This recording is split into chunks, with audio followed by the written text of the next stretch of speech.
Pues muy buenas noches a todos y a todas. Vamos a iniciar el día de hoy eh, continuando con el tema de diagnóstico, y vamos a hablar sobre el diagnóstico y sobre la historia clínica para ya empezar terminar este módulo y empezar ya pues con todo lo relacionado con estrategias terapéuticas, que yo sé que es lo que han estado esperando, ¿verdad? Pero pues bueno, al fin y al cabo necesitamos tener toda la base sólida para poder ya aplicar como tal técnica, ¿sale? Pero bueno, pues vamos a iniciar. No sé si respecto al módulo, bueno, a la sesión anterior, ¿hay alguna duda, alguna pregunta antes de que iniciemos? ¿Todo clarísimo? ¿Sí? Conste. Ok, pues bueno, vamos a iniciar.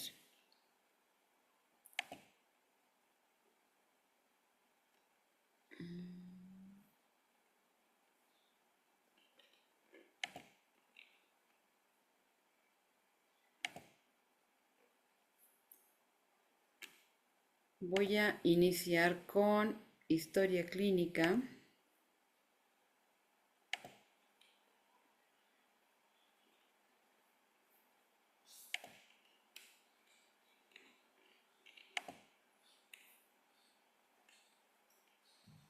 Ok. Hemos estado hablando de todos los aspectos para poder llegar al diagnóstico. La vez pasada hablamos, ¿no? Un poco de este proceso que se tiene que hacer para poder establecer un diagnóstico como tal. Y en todo este proceso que vimos la clase pasada, pues hay que detenernos de manera importante en la historia clínica. Como decíamos, en el proceso de diagnóstico, una parte fundamental es la entrevista que realizamos con los padres, porque a través de esta información que tenemos de los padres vamos a poder construir esta historia clínica, ¿no? Entonces es fundamental que podamos elaborar una historia clínica completa para poder establecer un diagnóstico correcto, ¿no? Entonces, bueno, vamos a empezar. ¿Qué es la historia clínica? Pues bueno, se define como registro de datos derivados de las diversas exploraciones efectuadas al paciente. Cuando hablamos desde el punto de vista médico, un médico establece una historia clínica cuando ustedes llegan a una consulta. Ay, pero alguien tiene su micro prendido. No vienen. Power on. Turn on. Una historia clínica. Entonces, eh, en un médico, por ejemplo, cuando ustedes llegan a consulta, pues lo que sucede es que el médico les empieza a hacer preguntas, ¿no? Preguntas de qué te has enfermado, qué enfermedades tienen tus padres, ¿no? Muchas preguntas, obviamente, acerca de enfermedades físicas principalmente, aunque también debería de hacerlo en relación a situaciones emocionales, para que el médico pueda ubicar de dónde viene esta enfermedad o cómo ir pudiendo establecer un diagnóstico, y después va a ser, obviamente, la revisión física, ¿no?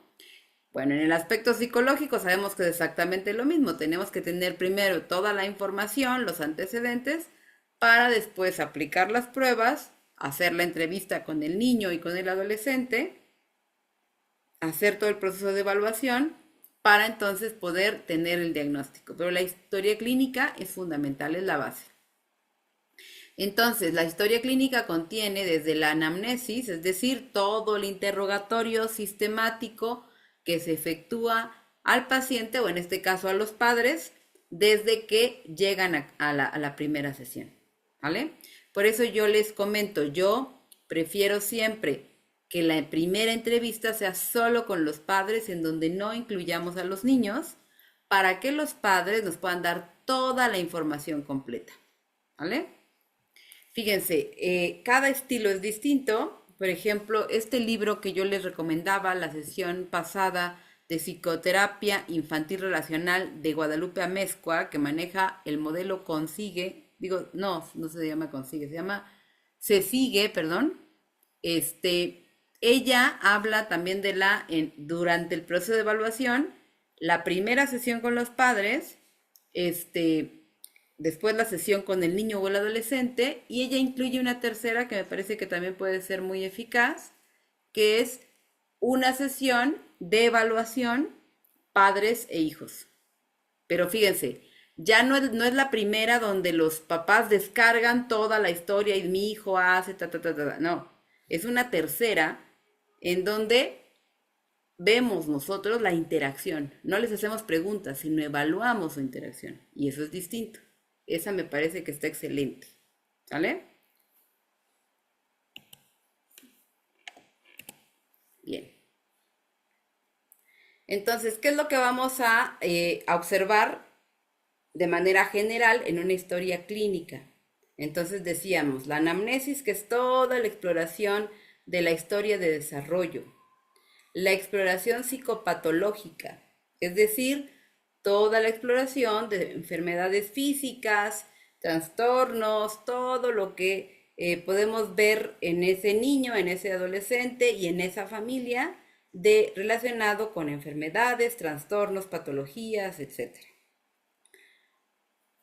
La orientación diagnóstica, obviamente, ¿no? Después de toda la información, la evaluación de qué diagnósticos posibles pueden ser, la orientación pronóstica, es decir, si vemos que el pronóstico es favorable, es desfavorable, reservado, cuando, bueno, hay varias situaciones que van a depender de el avance o no, etcétera.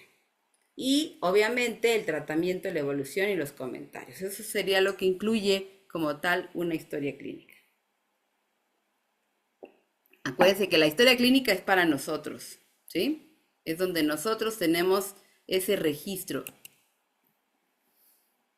Y bueno, vamos a ir viendo cada aspecto de la historia clínica. Sé que muchos de ustedes obviamente la conocen.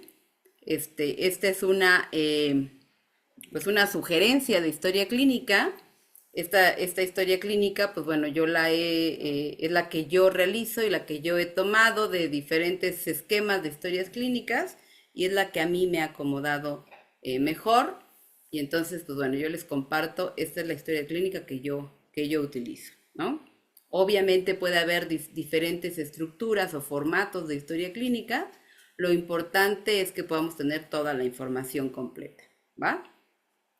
Pues bueno, primero serían los datos generales o la ficha de identificación, como también se le llama, en donde, bueno, vamos a tener el nombre del niño o del adolescente, la edad, el sexo, fecha de nacimiento, lugar de residencia, que puede ser distinta, la escolaridad y la escuela, el grado escolar, la religión. Fíjense, la religión es importante porque obviamente también la dinámica familiar, las creencias, los valores, pues van a variar de acuerdo a la religión.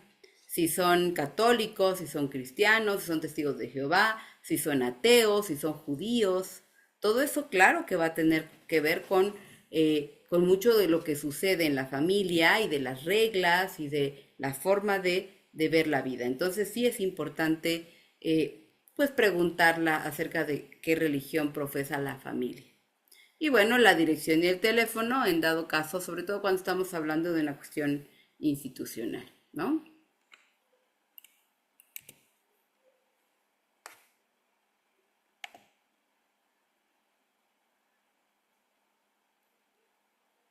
¿No están viendo mi pantalla?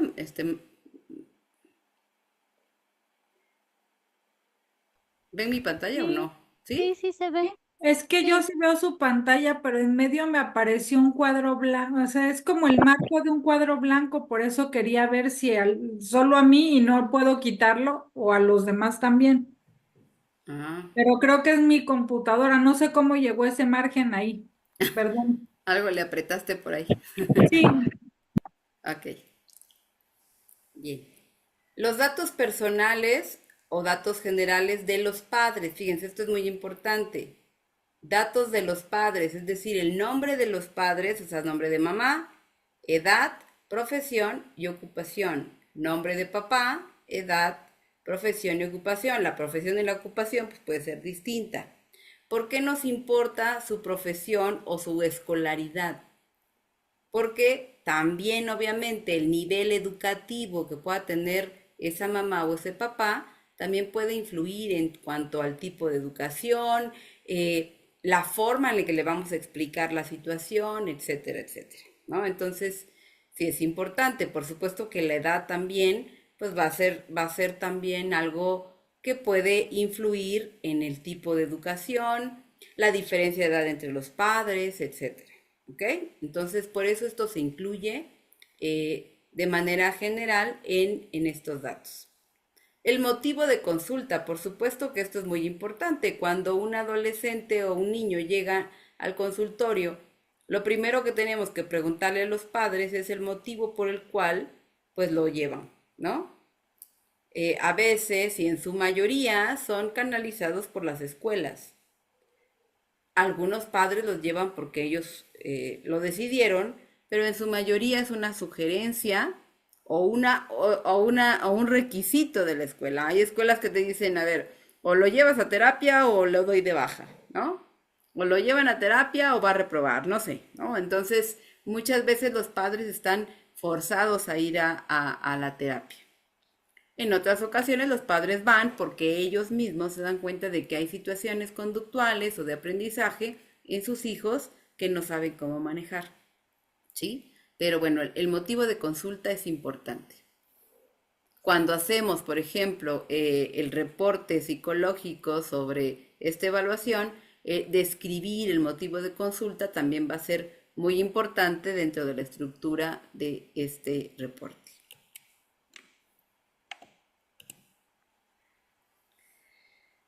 Los antecedentes. Tenemos que empezar por antecedentes prenatales, perinatales y postnatales. Como les he comentado y cuando hablábamos, ¿se acuerdan de desarrollo del niño? Hablábamos en este desarrollo de la importancia de cada una de estas etapas. En esta etapa prenatal, como platicamos, ¿se acuerdan? Las condiciones de salud de la madre, los factores teratogénicos, ¿se acuerdan cuáles eran? A ver, ahora sí que voy a hacerle como maestra de escuela, ¿quién se acuerda de qué son los factores teratogénicos? Cuando la madre consumía algún enervante o alcohol durante el embarazo y bueno, esto provocaba de alguna manera alguna malformación o alguna situación en el bebé. Ok. Ujú. Bien, entonces todas las sustancias a las que pudo estar expuesta, ¿no? Que pueden ser alcohol, alguna droga, tabaco, que puede ser algún tóxico, algún inhalante, que no sé, por el trabajo también alguna sustancia tóxica, ¿no? O bien también el que se haya sometido a rayos X, todas estas situaciones que pudieron haber afectado justamente la salud del bebé, ¿no? Ujú. Bien, gracias. Entonces, fíjense, hay que indagar cómo fue la salud de la mamá. Eh, es importante que si lo hacemos en entrevista o si lo hacemos de manera escrita, preguntar detalles como si fue deseado, si no fue deseado ese bebé, obviamente el orden de nacimiento, si hubo abortos previos, cómo tomaron la noticia, qué edad tenían cuando se embarazaron, si estaban casados, estaban juntos o por ejemplo en el caso de no, pues nos juntamos porque nos embarazamos, cómo lo tomó el papá, cómo era el estado emocional de mamá, cómo fue el involucramiento de papá, cómo fue el estado emocional durante todo el embarazo. Todo esto, fíjense qué tan importante es, cómo fue su alimentación de la mamá, cómo era su estado de salud, si tuvo alguna complicación. Todos estos aspectos de la historia desde la concepción y todo el proceso de gestación son los antecedentes prenatales, ¿ok? Y que nos van a dar información importante, como decíamos, si la mamá fumaba, si la mamá tomaba, si consumió alguna sustancia, si estaba estresada, si trabajaba, etcétera, etcétera. ¿Sí? Ok. Las condiciones perinatales, acuérdense que nos referimos a todo eso que aconteció durante el proceso del parto. si fue parto natural, si fue cesárea, si esa cesárea fue programada o fue de emergencia, cuánto tiempo duró el proceso del parto, por ejemplo, ¿no? El trabajo de parto. A veces te platican, pues que no dilataba o no, se me rompió la fuente y cuando llegamos al hospital ya entramos de emergencia, ya había sufrimiento fetal.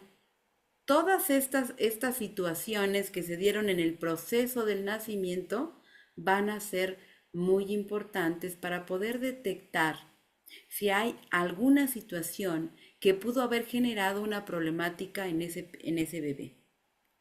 Acuérdense que hablábamos de la evaluación de Apgar, que obviamente también eso es fundamental preguntar.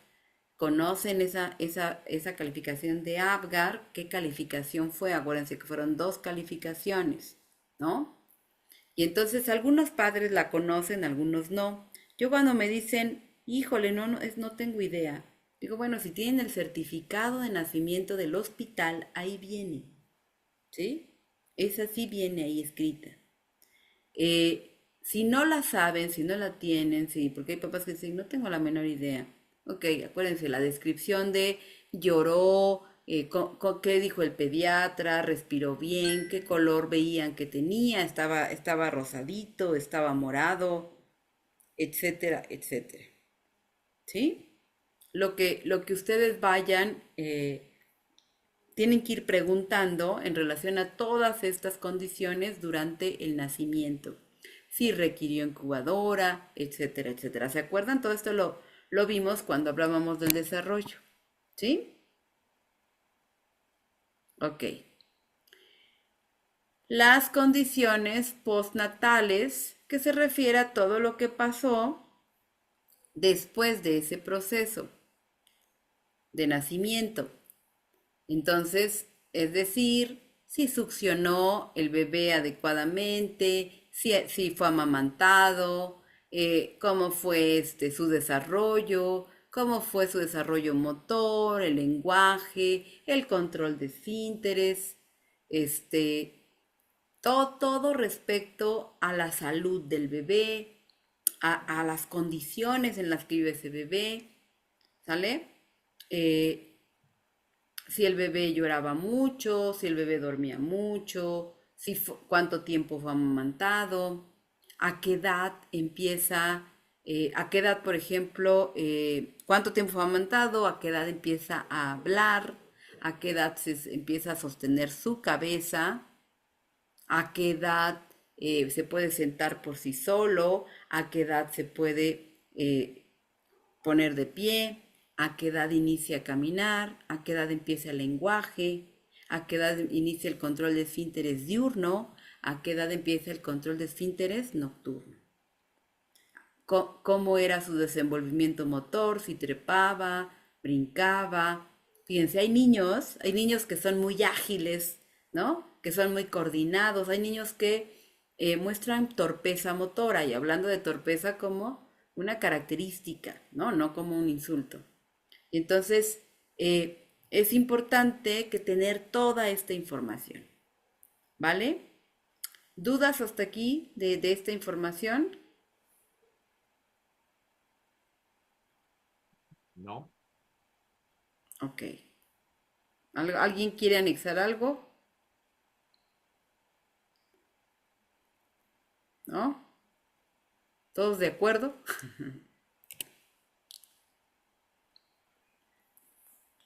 Ok. Bueno, ya me adelanté aquí, que serían los antecedentes del desarrollo. Entonces decíamos motricidad, control de esfínteres, lenguaje y cognición. Cognición, fíjense, es en relación a si sigue instrucciones, si aprendía, ¿no? Si imitaba, todo lo relacionado con esta parte cognitiva que los papás pueden observar en el bebé. Sí, dime, Rubí, adelante. Hola, buenas noches, maestra. Y en caso de que los padres, bueno, con lo anterior, en lo de ajá, de prenatales y todo eso, que los padres no sepan, Sí porque sucede. bueno, ajá, yo luego, por ejemplo, tan solo con preguntarles, ¿hasta qué edad empezó a hablar? Nada más una plática. pues no, no saben. Entonces lo demás igual, si no tuviéramos esos datos, Pues no los tenemos. O sea, no podemos hacer nada si no los tenemos. Pero ajá, fíjense, ya nos da información que los papás no tengan ni idea, ajá, ¿no? Sí, sí hay papás que de verdad no tienen ni idea. sí, O a veces, fíjense, también pasa, es que lo cuidó mi mamá, ¿no? O sea, la mamá no tiene la información porque el bebé fue cuidado por la abuela. Entonces aquí hay que pedir, mm, ok, entonces hay que pedirle a la abuela que nos dé la información, porque es información importante. Fíjense, si estamos hablando de un trastorno de atención y no conocemos estos antecedentes, me puedo perder información fundamental. Si estamos hablando de una deficiencia intelectual, también. Si estamos hablando de un trastorno de aprendizaje, si estamos hablando de un espectro autista, esta información puede ser fundamental para que yo pueda completar un diagnóstico. A veces por falta de información no podemos hacer un diagnóstico correcto. Fíjense, a mí me está pasando ahora con un chico que creo que ya les había comentado la vez pasada, cubre con los rasgos de espectro autista nivel uno, pero tiene ya 14 años. Pero la mamá me dice, por lo que recuerda, porque a mí me parece un poco ambigua, que no era así su hijo, que su hijo era, o sea, me narra características de un niño que no tiene nada que ver con el que estoy viendo ahorita.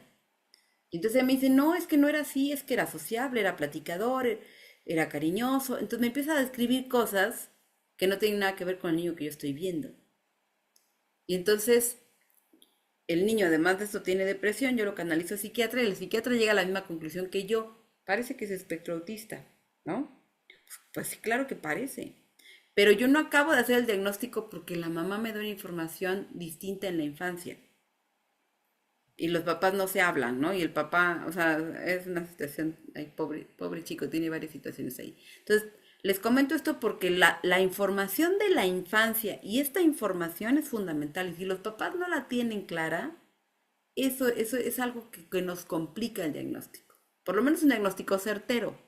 Pero sí, a veces sucede que no lo hay y bueno, tenemos que trabajar con lo que hay, ¿vale? Pero sí hay que indagar un poquito.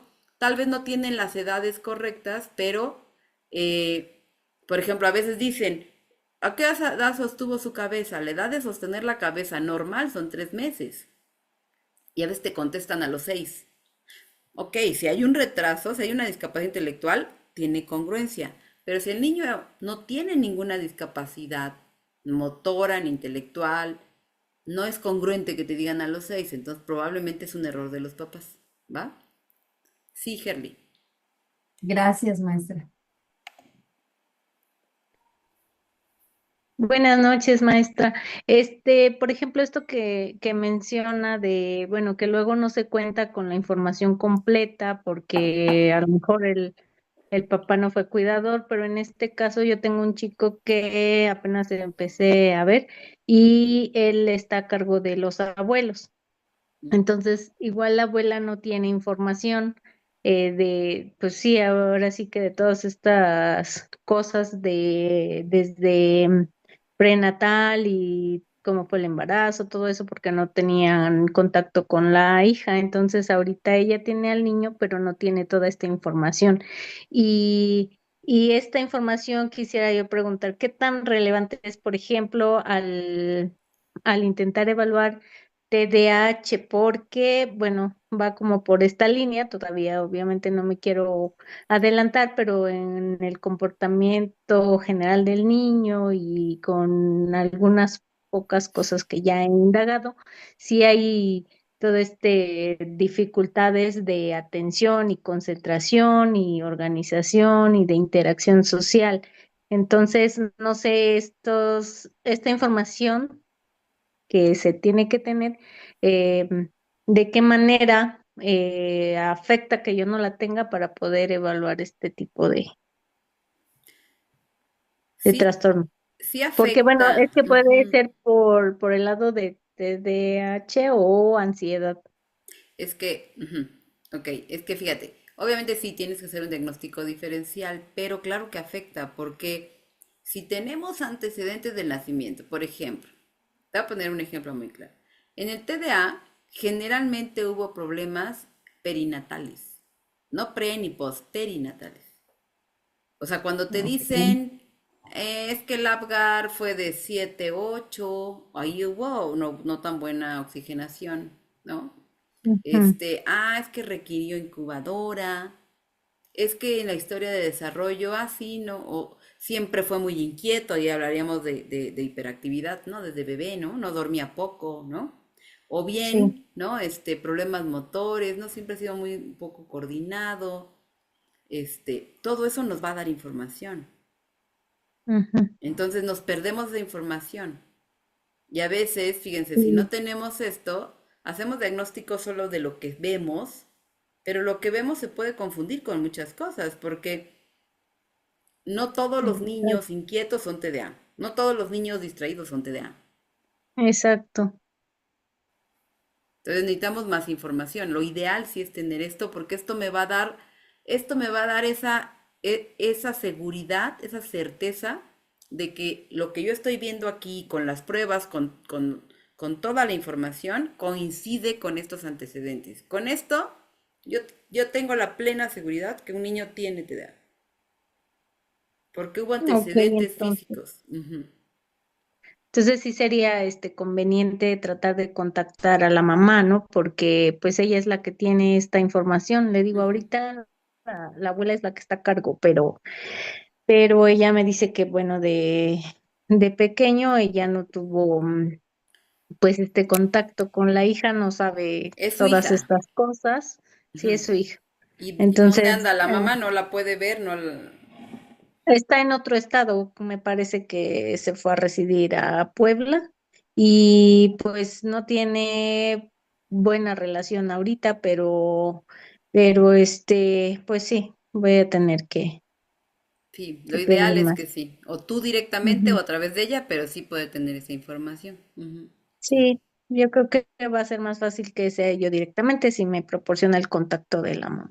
Ujú. Sí, sí, es lo ideal, porque esto nos va a ayudar a tener un diagnóstico más certero y no andar nada más suponiendo. Ujú. Ujú. Bueno, la abuela lo único que refiere es que en atención psicológica anterior que ya tuvo el niño, que le hicieron, pero no tiene ningún documento, nada, ella solo tiene como la idea y el conocimiento que le dijeron que tenía como retraso del desarrollo, Ujú. que era como un niño menos desarrollado de lo que se esperaba para su edad en Ujú. cuanto a IQ y todo esto. Pero ella no tiene pues sí, documentos ni certero un diagnóstico Mm, de este niño. ok. Pero ella comenzó a llevarlo porque el niño empezó con un tic nervioso Ujú. de apretar los ojos y entonces, ahorita las 2 veces que lo he visto, sí tiene mucho este tic, pero aparte de todo, no es como fijo, o sea, él cambia el tic, o sea, a veces es apretar los ojos, a veces encoger los hombros Mm, y cosas así que siempre está, o sea, sí está en constante movimiento, es muy activo, digamos que no puede estar ni en una sola posición, ni pone atención mucho rato en una cosa, no termina actividades. ¿Qué edad tiene? Entonces, tiene 11 años ya. Mm, Ya tiene 11 pero no ha recibido atención desde hace, bueno, eso me dice ella que fue hace como 5 años que lo llevaron. Pero sí. ahorita, pues de la escuela le pidieron que lo comenzara a llevar ahorita que ella ya lo tiene a cargo. Pero, pues, bueno, lo de los TIC le decía yo, pues que puede ser algo temporal o pasajero generalmente, pero me preocupa que dijo que sí ya tiene tiempo con esto y que ha estado cambiando, o sea, a veces es apretar los ojos, a veces es encoger los hombros, pero no siempre es el mismo. Ujú. Sí, es que fíjate, son varios elementos. Puede haber dos, puede también tener ansiedad y también tener TDAH, ¿no? Pero Ujú. obviamente los tics, esto es ansiedad, pero a ver, la Sí. ansiedad puede estar generada, los niños con TDAH lo que sucede es que a veces son muy regañados. Y Sí, entonces esto puede generar ansiedad. Cuidado por la abuelita, habría que ver cómo es la abuelita. Las abuelitas o son muy consentidoras o son muy rígidas. ¿Por qué? Porque justamente la naturaleza es sabia y a la edad de los abuelitos no es edad de criar y menos a un puberto, ¿no? Entonces sí. eso complica mucho y puede ser algo que se esté afectando por situaciones de crianza. El abandono de la mamá, bueno, hay como muchas situaciones ahí que hay que descartar para no confundir una situación emocional con un trastorno del neurodesarrollo. Es lo que yo le comentaba, teníamos que ver cuál era el origen de todos estos síntomas, porque podía ser de emocional o algo que sí tuviera directamente que ver con el desarrollo. Ujú, Pero, pues ujú. digo, apenas llevamos 2 sesiones y estoy recabando todavía información. Información. El chico es, pues se muestra con la disposición de estar en la sesión, porque apenas con él he estado en una ocasión, pero sí, apenas entonces quiero terminar de recolectar toda la información posible. Ujú. Ok, sí, mejor. Bien, Gracias. gracias. Me estaban preguntando que lo del caso que yo comenté del trastorno del espectro autista, no, obviamente, acuérdense que los trastornos del neurodesarrollo, acuérdense que alguien tiene el audio. Ok. Los trastornos del neurodesarrollo, evidentemente, son desde que son pequeños. Por eso, un trastorno del espectro autista se puede detectar desde los 3 años. El problema que tenemos es que en el espectro autista nivel 1, que es el que antes era Asperger, pues a veces es tan delicado, ¿no? Como tan de un nivel muy bajo que no se nota. Y entonces pueden pasar los años y no se diagnostica. Solamente es un niño tímido, retraído, ¿no? No es tan sociable, pero normal. Entonces, por eso a mí me llama la atención, porque yo veo a este chico desde la primera sesión y yo dije, tiene características de espectro autista, pero la mamá me da otra historia. Pero les digo, el papá y la mamá no se hablan, entonces, pero el niño vivió un tiempo con el papá, la mamá dice que después de vivir con el papá cambió. Entonces yo tengo además de aplicar pruebas, indagar bien qué fue lo que pasó, si realmente desde bebé tenía estas características o no, ¿sí? Pero el espectro autista es desde inicio, acuérdense que antes se llamaban en el DSM-4 trastornos de inicio en la infancia y adolescencia. Las características tienen que ser desde pequeños, aunque no se diagnostiquen, como en el TDA también. Las características, yo si llega un adolescente y me dicen, es que está distraído, inquieto, ta, ta, ta. Ah, pero en la primaria no, en la primaria se concentraba y era tranquilo y estudiaba y sacaba dieces. Ahí con eso yo ya descarto TDA. No puede ser. No puede ser un TDA si antes lo hacía. ¿Sí? Igual en este caso, un espectro autista, si antes tenía estas habilidades, entonces no se convirtió, no. No, esto no es religión, no, no cambió de religión, no. Son trastornos del neurodesarrollo que son de inicio en la infancia. Sí, Gerly. No, perdón, no bajé la mano, Ah, ok, profesora. ok. Va. Entonces, bueno, no sé si va quedando claro esto. Entonces, sí, sí, por eso es tan importante estos antecedentes para saber si realmente son de inicio en los primeros años de vida o no. ¿Vale?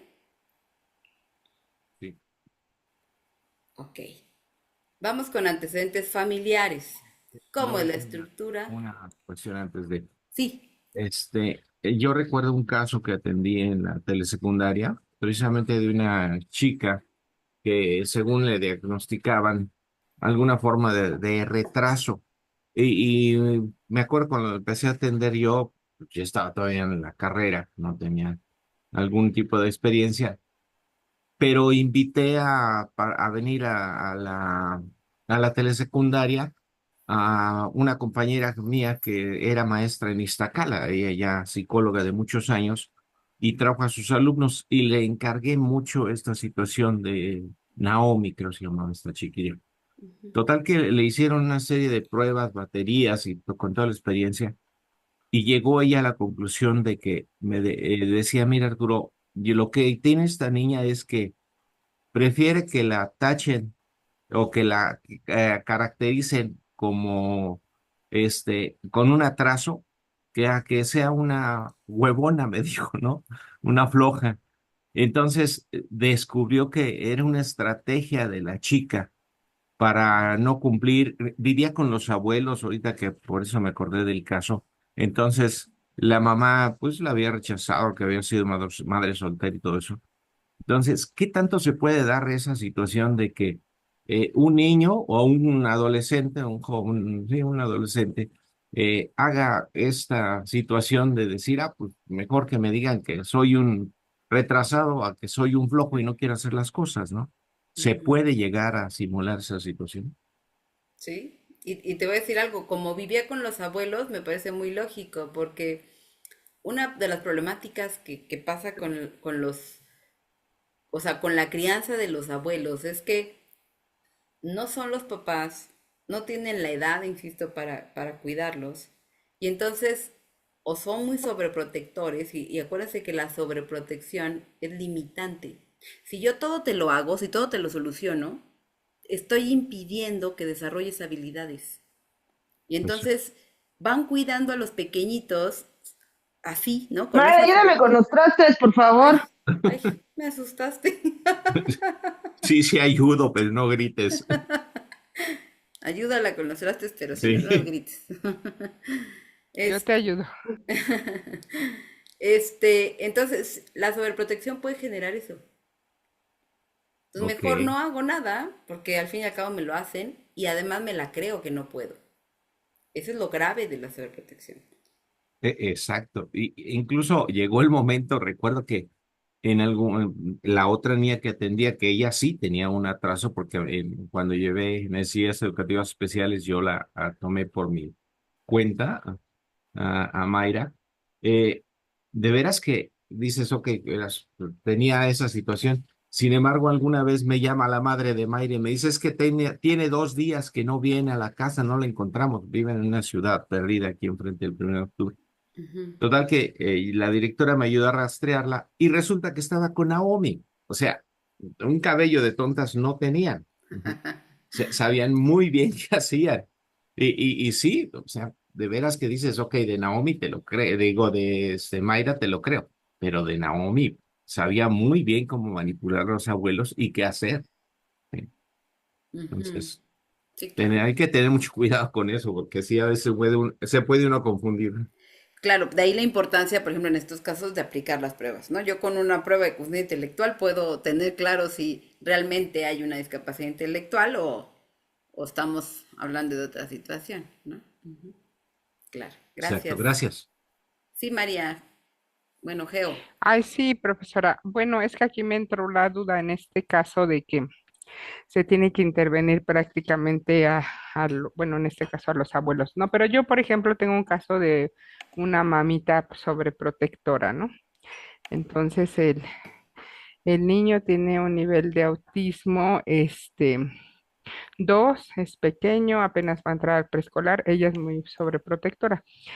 En este caso se pensaría en darle, bueno, yo estaba pensando en darle lo que son los estilos de crianza, hacerle hincapié pues en las desventajas de la sobreprotección, bueno, pero así como que de entre todos los estilos, para que ella también decida en qué estilo, bueno, ella solita se dé cuenta en qué estilo está criando al niño, pero también tiene que ver como que la discapacidad, no sé, no la discapacidad, ¿no? El trastorno autista, ¿no? De que él ya está diagnosticado, ¿no? Con este nivel 2. Mm, ujú. Pero entonces, ¿cómo que me sugeriría, profesora, para poder como que atenuar un poquito, que ella se dé cuenta que pues debe de promover la independencia del niño, no al revés, ¿no? Que es lo que pues lo sobreprotege mucho, todo le hacen, todo le dan. Claro. Que esto, fíjate, pasa mucho cuando tenemos niños con un diagnóstico. Cuando tenemos un diagnóstico de discapacidad intelectual, cuando tenemos un diagnóstico, ¿no? de espectro autista, los papás o los abuelos, que sea el cuidador, en automático tienden a proteger, pero el problema es que eso discapacita. Entonces sí, creo que la psicoeducación con los padres para que se hagan conscientes de que sobreprotegiendo no lo ayudan, al contrario, lo limitan. Y entonces necesitamos generar habilidades, autonomía, porque ese es nuestro papel de padres, tengan o no un trastorno. Entonces, sí, creo que el que tú le vayas explicando los beneficios, ¿no? de generar este desarrollo, esta autonomía en su hijo o en su hija, ¿no?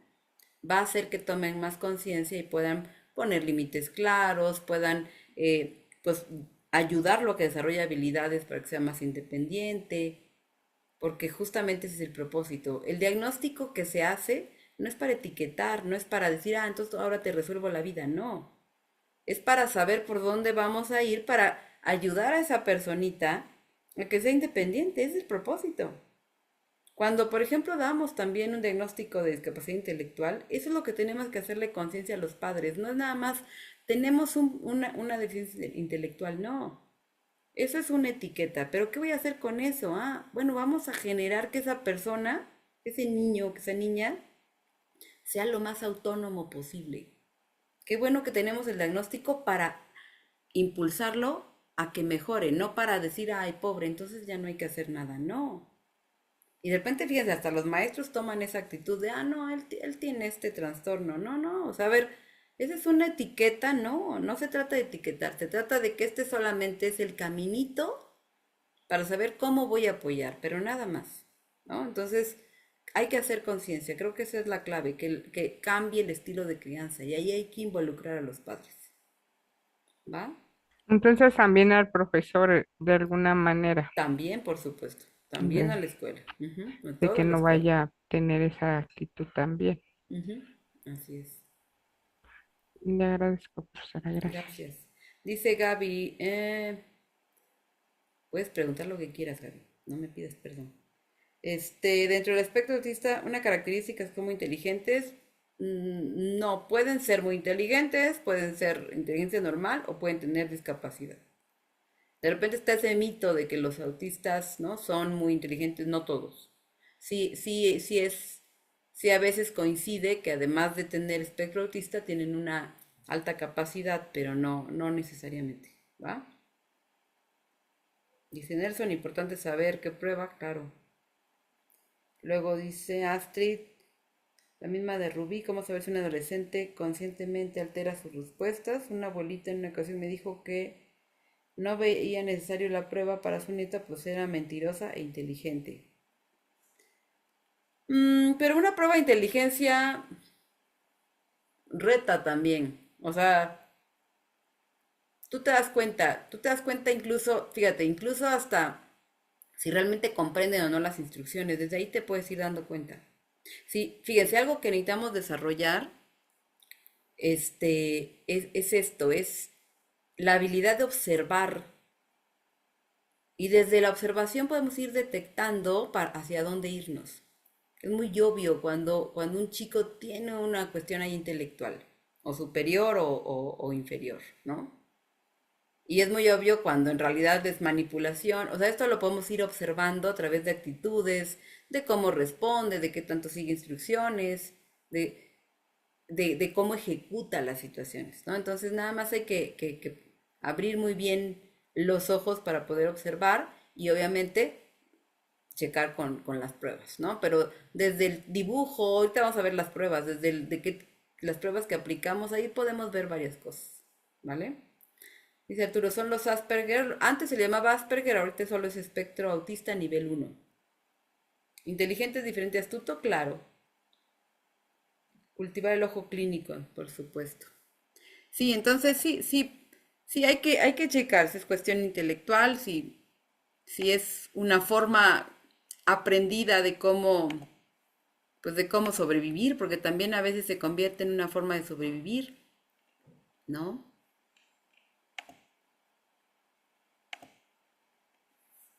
Ok.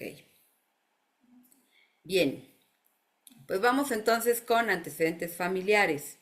hay que observar la estructura familiar. Les decía, si la familia, si los padres están casados, si es biparental, si es monoparental, que solamente tiene o mamá o papá, si son padres divorciados, hace cuánto se divorciaron, cómo es la relación entre los padres, cuántos hijos hay, cuál es el lugar de nacimiento de esa niña o de ese niño o de ese adolescente, si viven con la abuelita, con el abuelito, etcétera, etcétera. Cómo es la relación con cada uno de ellos, ¿sí? Eso es muy importante, cómo se relacionan. Incluso yo siempre le pregunto a los niños, oye, ¿y tus papás cómo se llevan?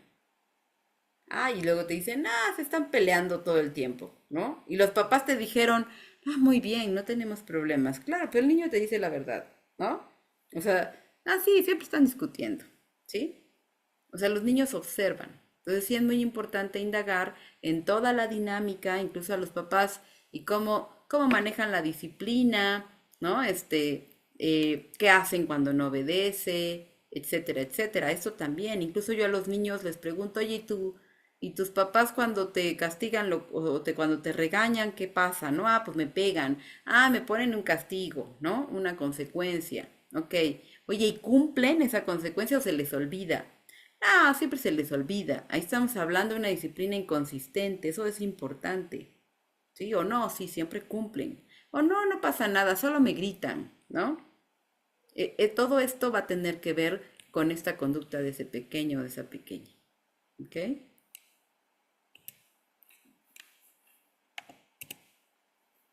Obviamente, Profesora, sí, perdón, discúlpeme, la interrumpí. no te preocupes. Lo que pasa es que ahorita en ese sentido, estaba escuchando una conferencia de, de algo así como de un castigo para los niños autistas. O sea, la verdad es que a mí me sorprendió mucho porque decía esta ponente que poner al niño contra la pared, algo que a mí se me hace como que muy inadecuado más en estos tiempos, ¿no? Ujú, Pero decía que le quede claro al niño que no, porque lo relacionaba con niños con autismo, pero un poco más grandes, pero ujú. que eran como agresivos, como entendí. Entonces que tenían que ponerles como los límites claros, pero en el salón estaba hablando de que cuando golpea a otro niño y que lo ponían así como castigado, digamos. Y bueno, la verdad es que se me hizo muy extremo eso, sí es posible hacer ese tipo de refuerzo negativo, ¿no? Algo así.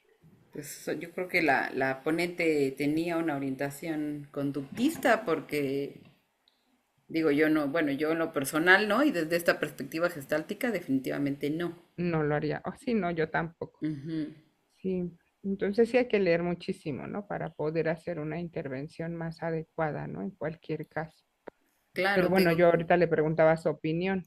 sí, yo creo que aquí te digo, habría que ver desde qué perspectiva lo dice, pues eso me parece muy conductista, eso pues era lo que hacían antes, ¿no?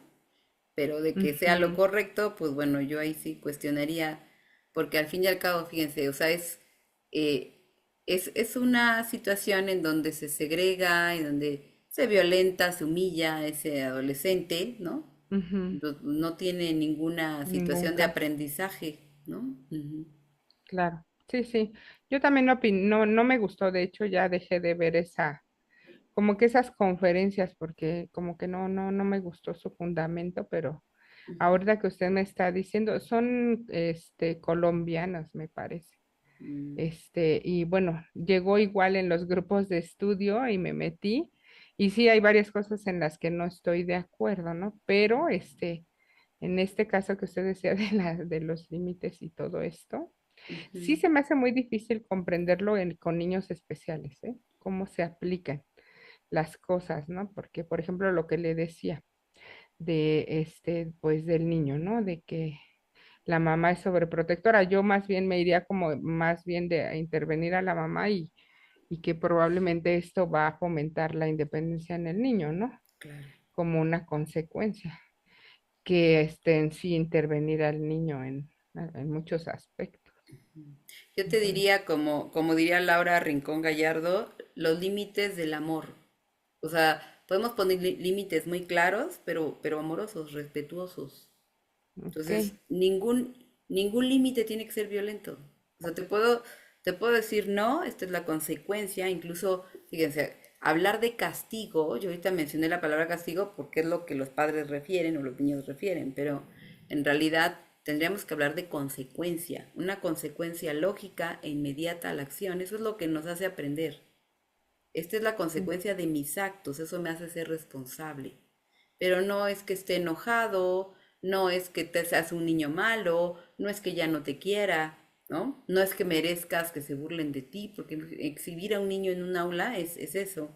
Entonces, siempre es un límite claro, una consecuencia en donde el niño reflexione de, esto a mí, esto no fue correcto y aprendo de eso, pero no me exponen, no me violentan y no me dejan de querer y no dejo de ser importante. ¿Sí? Solo aprendo de esa experiencia y eso es distinto, eso es una consecuencia lógica hacia una acción. Gracias. Ujú. Gracias y disculpe la interrupción. No te preocupes. Sí, Geo.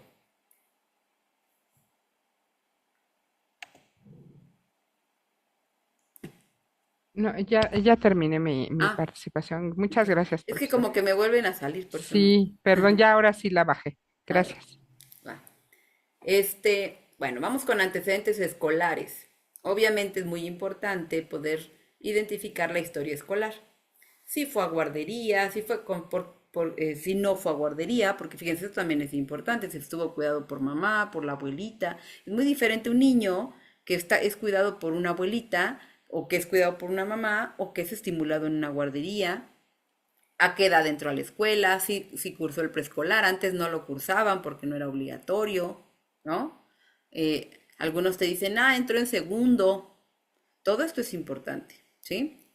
Cómo fue su historia escolar, si le gustaba ir a la escuela, si lloraba, si, no sé, si aprendía, si se peleaba con los compañeritos, si hace las tareas, si no le gusta, si llora para hacer la tarea. Todas estas situaciones, hasta el grado actual en donde está, cómo se lleva con la maestra, cómo se lleva con sus compañeros, qué materias le gustan, qué materias no le gustan, a los papás y al niño, ¿no? Y al adolescente, para poder tener toda la información de toda su historia escolar, de cómo aprende y cómo percibe este contexto. ¿Sale? Todo relacionado, ¿no? Desde que inició la etapa escolar, todo su desarrollo, su conducta, habilidades y debilidades. ¿Sale? Si, por ejemplo, hablando de un trastorno de atención, si desde pequeño era muy inquieto o se distraía, si hubo dificultad en qué, ¿no? En la escritura, en el lenguaje. Aquí podemos detectar un trastorno de aprendizaje. Si hubo dificultades de lenguaje y tuvo que ir a terapia de lenguaje o no podía hablar, podemos tener un antecedente importante y después hay problemas en lectoescritura. Ok, eso es un antecedente fundamental para poder detectar trastornos del aprendizaje. ¿Sí? Entonces, por eso tenemos que tener antecedentes. Antecedentes médicos, por supuesto, enfermedades del niño, qué enfermedades importantes tuvo, operaciones, su historia de salud en general, si fue muy enfermizo. Fíjense, a veces los niños son muy enfermizos y puede tener que ver con sobreprotección, puede tener que ver con ansiedad, puede tener que ver con problemas de los padres. Desde la biodescodificación, por ahí dicen que las enfermedades de los niños tienen que ver con problemas de los padres, no de los niños, ¿no? Entonces, bueno, hay que investigar qué pasa. Tratamientos y estado de salud actual. La salud física no la podemos separar de la salud emocional. Y por supuesto, antecedentes heredofamiliares. ¿Qué problemáticas ha habido en los padres, en los abuelos? Y si tienen más, pues mejor, ¿no? Por ejemplo, yo tengo un caso que el niño, les digo que tiene un problema ay, se me fue la palabra, de hipocondría, ¿no? El niño tiene un toque de hipocondría y entonces tiene enfermedades de todo y le preocupan todas las enfermedades. Resulta que el tío, hermano de la mamá, tiene TOC. Tiene un TOC súper, súper marcado. Entonces, fíjense, ese es un antecedente que tiene que ver con esto que pasa con el niño. Y fíjense, y no es directo, es el tío, pero es muy claro. TDA, el papá te dice, ah, yo era igual. Ok, no significa que no sea TDA, significa que tal vez papá también lo era. Porque estas enfermedades se pueden heredar, ¿no? Hay una predisposición genética incluso. Entonces, por eso es muy importante ubicar enfermedades heredofamiliares. Otro aspecto fundamental, la situación actual, ¿no? Cómo se vive, ¿no? En ese momento, la situación actual de ese niño, de ese adolescente, a nivel personal, emocional, conductual, familiar y social. Cómo se relaciona con los demás, etcétera, etcétera. ¿Sí? Esto obviamente te lo refieren los padres, pero también lo investigas directamente con ese niño, con esa niña o con ese adolescente. Y entonces, con toda esta información, más las pruebas, vamos a poder tener una impresión diagnóstica, un pronóstico, una sugerencia de tratamiento, conclusiones y recomendaciones. ¿Sí? Todavía no acabo, ¿eh? Perdón, ¿la puedo volver a poner un segundito, la última? Sí, sí, sí.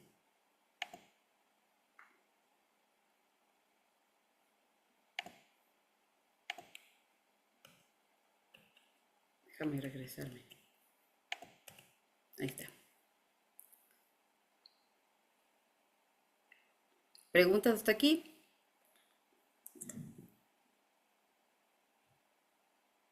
La anterior también la podría ¿Algún regresar. comentario? Sí. Adelante. Eh, Gracias. sí, Lore, ahorita que mencionabas de esta situación de los padres, ¿no? Recientemente atendí pues sí, cuando llegó conmigo todavía vamos a caracterizarlo como adolescente, 18, 19 años, el chico este, y luego me trajeron al hermano.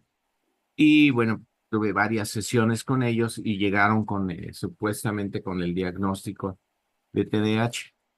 Mm, Eh, Empecé a hacer ecoterapia, le apliqué varias pruebas, etcétera. Y ya después el cuate empezó, bueno, más bien los resultados me llevaron casi a borderline. Y mm, me recuerdo mucho que la mamá se desesperaba y cuando ya hicimos todavía más el rastreo a profundidad, dice, pues es que su papá era así, al padre lo habían matado porque estaba metido en negocios turbios, tenía muchos negocios. Entonces ellos creo que habían vivido esa experiencia muy fuerte. Y también del lado de la mamá, había esos antecedentes. ujú, Entonces se desesperaba mucho y el chico este, estaba en una escuela particular, el Tec Milenio, que es la versión económica del Tec de Monterrey. ujú, ujú, Y empezó a vender droga, no a consumirla, porque incluso le aplicamos pruebas antidoping y empezó a vender drogas. Total que la mamá se desesperó tanto mm, que lo anexó, o sea, le metió en el anexo. ujú. Y ahorita ya les perdí el contacto, pero ahí prefirió hacer eso, ¿no? Hace poco me escribió luego atendí al chico. Me decía, oiga, doctor, ¿me puede dar un diagnóstico para...? No, señora, pues ya hace mucho que no atiendo a su hijo, no puedo dar un diagnóstico de su condición actual, ¿no? ¿Y qué Eh, edad tenía? el chico tenía 12 años, estaba en sexto, y el grande tenía 18. Y cuando yo lo empecé a atender, ya creo que cumplió 19 en el lapso que yo estaba atendiendo. Pero vamos, llega como ejemplo de que a veces desconocen sus antecedentes. Llegó a la desesperación a mamá que dice, mire, prefiero mejor que lo maten a vivir con un hijo de ese tipo. Sí. Ya bien grueso. Y le dije a una amiga, por cierto, vive en Cholula, le Ujú, dije, oye, échame la mano atendiendo a la mamá, ¿no? Para no atender a los dos yo. Y ujú. sí, lo empezó a atender y no, la mamá también estaba metida en unos rollos gruesísimos. Entonces, ya, afortunadamente o desafortunadamente dijo, pues ya lo anexé, ya dije, pues que Dios lo bendiga, ya no puedo ser yo más. Y ya no supe, pero vamos, llegan a ese grado, ¿no? Cuando en lugar de reconocer que, bueno, pues los tienen indirectamente mucha responsabilidad por la condición que ellos traen, Ujú. Y se desesperan los padres, o sea, llega una situación muy gruesa. Sí, sí, ese es el problema. Ujú. Marisol, creo que ahí tu micro está abierto, porfa. Sí, sí, evidentemente muchos trastornos se confunden, pero bueno, un trastorno límite de la personalidad, pues bueno, se tiene que diagnosticar ya a los 18 años, pero sí, los rasgos se empiezan a observar evidentemente desde mucho antes, ¿no? Por eso ahí volvemos a la parte de la historia.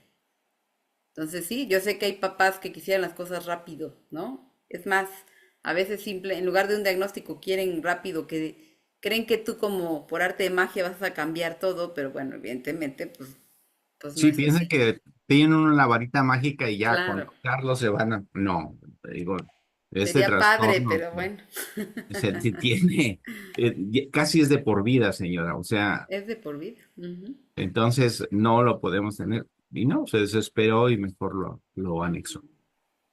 Hijo, pues sí, pobre chico. Gracias, Sí, sí. gracias. Sí, Beth, ¿quieres comentar algo? Ay, perdón, ya había bajado la mano. Este, bueno, más bien era, sí, era un comentario. Eso, un comentario. Este, Me quedé pensando hace ratito del caso que platicaban del niño autista, que en alguna clase en la universidad me acordé que la maestra que nos dio precisamente psicología infantil nos hizo este comentario que se me quedó como muy presente, donde decía, es bueno aprender de todo como para la detección o ubicar, ¿no? Pero decía, pero de pronto también hay que tener este punto profesional de decir hasta dónde alcanzamos a llegar, porque si queremos tratar todos los casos, más que hacerles un bien, quizás hasta no podemos colaborar. Entonces, ella nos decía, ahorita que están en el grupo, váyanse conociendo quién quiere ir para esta dirección, quién para esta, porque cuando ustedes lleguen, sí es importante tener el conocimiento para ubicar, pero de pronto saber, como el decir, quizás este no me gusta trabajar o no tengo la competencia para hacerlo, pero tengo una conocida que ella ya es de altas capacidades y digo, ay, ¿sabes qué? Mira, tengo este caso, atiendes la consulta y le dices, la voy a canalizar con una Claro, colega mía con la que va a trabajar, o sea, saber hasta delimitar con qué personas vamos a trabajar, tanto en edad, tanto ujú, casos, y tener como que este buen criterio, yo lo pensaría así, de decir, esto sí no lo puedo abordar. ujú, O por ejemplo, no sé, ya mencionó, ¿no? Como su experiencia nos compartió. Yo temas de abuso sexual, por ejemplo, no los abordo, ujú. pero hay quienes sí están bastante especializados y entonces tengo un colega y hacia allá dirijo o canalizo. Ese tema solo tengo como que la entrevista, la primera consulta, en cuanto veo el tema, ni siquiera voy como que a dos y a tres. O sea, en su momento es tener este buen criterio de decir, hago esta canalización. Entonces me quedo pensando que en ese caso la compañera ahorita que estaba tomando esta ponente que digo, desde su corriente, pues sí, ¿no? Skinner y Watson trabajaban mucho el Ujú. castigo y el premio, que hace que hace algunas décadas, de hecho, en el ámbito educativo, así era, ¿no? Bueno, Ahora yo no sé si no es así así. era porque lo siguen haciendo, pero bueno. Bueno, sí, en algunos, y incluso hasta en hogares, ¿no? Llegan a utilizar todavía ese tipo de crianza. Pero pensaría que uno, pues, ya no ocupe, los que estemos aquí, pues, si estamos sobre todo en este enfoque gestal, es que vamos por otra dirección, ¿no? Ujú, ujú. Entonces, si de por sí alguien, un niño, eh, digamos, sin un diagnóstico, de pronto hay que personalizarles las técnicas que vamos a utilizar con ese niño en particular. Cuando tienen estos diagnósticos, pues también es como que todavía particularizar más, porque depende del grado en el que estén, depende la edad, depende su dinámica familiar, depende su economía, o sea, hay tantas cosas que entonces sí creo como que mejore el que se dedique a esto Claro. y lo personalice para que le pueda dar el verdadero apoyo. Y yo siempre tengo esta idea, ¿no? Que no nada más es el apoyo al hijo, a los papás también hay que contenerlos, como lo mencionaba antes, verles la ventaja, ¿no? Como venderles, es que de cierta modo es como hasta venderles, orientarles esta idea, Ujú. porque para ellos también esto es como nuevo, ¿no? Así es. Sí, sí, Entonces, sí. ese era mi comentario. Gracias, Ivette. Sí, totalmente de acuerdo. O sea, también tenemos que ser conscientes de hasta dónde podemos, ¿no? O en qué estamos especializados y en qué no. ¿No? Ahorita que dices yo, pues la sesión pasada creo que le decía a María del Mar, yo ya, la próxima vez que me encuentre con alguien con capacidades sobresalientes, ya sé a dónde lo voy a mandar, ¿no? Porque sí, obviamente no es el rubro en el que yo me he especializado, ¿no? O sea, por ejemplo, ¿no? Cuando me encuentro con espectro autista, ¿no? Si estamos hablando con Asperger, sí, pero estamos hablando de nivel 2 o 3, digo, bueno, siempre, pero hay asociaciones que se dedican específicamente a esto y hay que canalizar porque además va a ser contención para los papás, ¿no? Sí, sí, sí hay que apoyarnos, ¿no? De otros especialistas y saber exactamente quién puede dar una mejor intervención más especializada en eso. Sí, claro, no podemos ser todólogos ni abarcar exactamente todo, ¿no? Así es. De acuerdo, Nelson. Sí, sí, sí. Sí, la historia clínica va a ser la base, ¿no? Bien, pues vamos a continuar.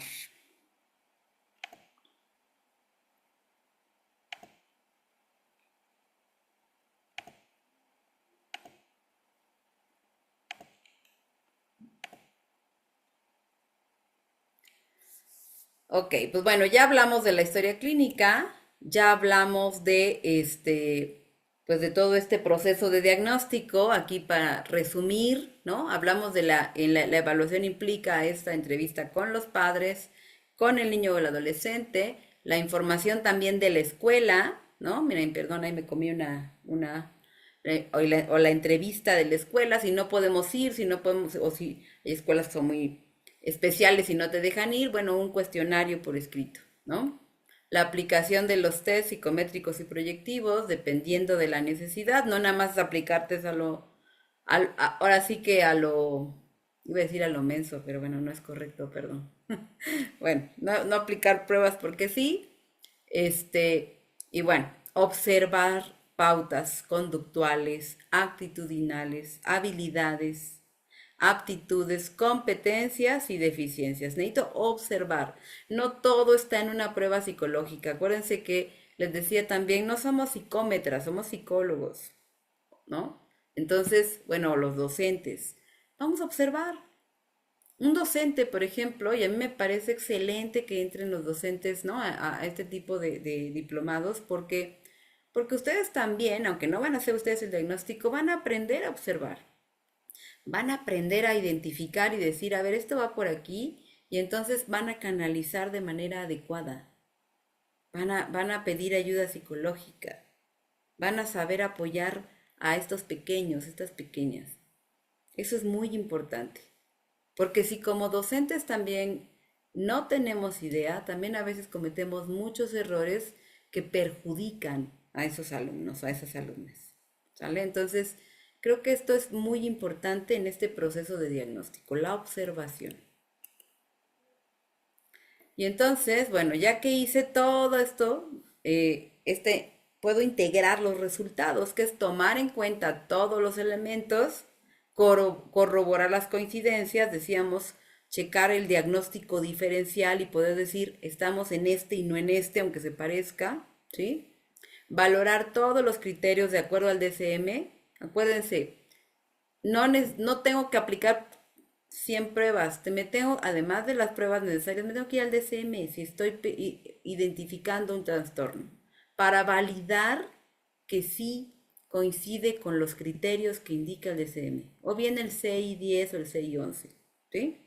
La elaboración de un reporte, cuando hablamos de niños y adolescentes, generalmente, y si hablamos de un trastorno, de alguna problemática o de una solicitud escolar, pues generalmente se elabora un reporte. Y la integración de sugerencias y recomendaciones. Y bueno, si estamos a nivel institucional, pues con más razón, ¿no? Antes, ¿no? En el DSM-4, que es el manual anterior, se hacía esta evaluación multiaxial en 5 ejes, que marcaba estos 5 puntos. Ya no se realiza de esta forma, pero bueno, se los menciono para que ustedes también tengan este antecedente. Estos 5 ejes marcaban estos 5 tipos de trastornos, si había un trastorno psiquiátrico, si había un trastorno de personalidad, un trastorno del desarrollo, que es lo que ahora es el del neurodesarrollo, o si había una discapacidad intelectual. Si hay un trastorno físico en el tercer eje, si hay factores estresores o psicosociales, fíjense qué tan importante, o en el quinto, si había un funcionamiento adaptativo actual. ¿Cómo era ese funcionamiento actualmente? Esta era la forma en que se establecía un diagnóstico hace algunos años. Actualmente ya no se establece por estos 5 ejes. El CI-10 ahora marca estos 3 trastornos mentales de personalidad, discapacidad intelectual o enfermedades médicas, cómo es el funcionamiento y de qué condiciones pueden ser objetos de atención clínica. Esto sería un poquito más reciente, aunque ya está también el CI-11. Y bueno, me habían estado preguntando sobre algunas pruebas, pues bueno, aquí quise clasificarles algunas pruebas. Bueno, como les comenté, no podemos explicar pruebas porque no nos daría tiempo, pero bueno, estas son algunas de las pruebas. Quiero aclarar, seguramente también ustedes tienen muchas más, ¿no? Si quieren, si alguien tiene muchas más pruebas, pues también pueden compartir. Si quieren, pueden ir escribiendo en el chat. Estas son las que para mí son como las más utilizadas. Bueno, voy mencionando. El test de dominos, que es una prueba muy vieja, ya generalmente no se utiliza, pero era una de las pruebas que se utilizaban más por su practicidad para poder detectar aspectos intelectuales, aunque obviamente no lo detecta de manera exacta, ¿no? He visto que hay personas que todavía aplican el test de dominos. La verdad es que yo ya no lo aplico, pero bueno, se los menciono. La escala de matrices progresivas Raven para niños sería la escala coloreada. Para adolescentes, a partir de 16, ya es la siguiente escala, que es en blanco y negro. La escala de Terman, que es otra escala que mide aspectos intelectuales, pero si realmente es fundamental checar el coeficiente intelectual, porque estamos viendo alguna situación ahí, sea discapacidad o sea alta capacidad, escala de Wechsler, definitivamente. En etapa escolar el WIP 5 o preescolar, que sería el WIPSI, ¿sí? Entonces, fundamental, si necesito checar inteligencia, escala de Wechsler. Esa sería la que realmente me puede dar de manera pues apropiada un número, ¿no?, de coeficiente intelectual para poder tener pues una información clara. ¿Nos puedes compartir el Raven coloreado? Sí, ese sí lo tengo en digital. Los que tengan digital, con mucho gusto se los comparto. De esto solamente puedo compartir el Raven coloreado, que es el único que tengo digital, ¿va?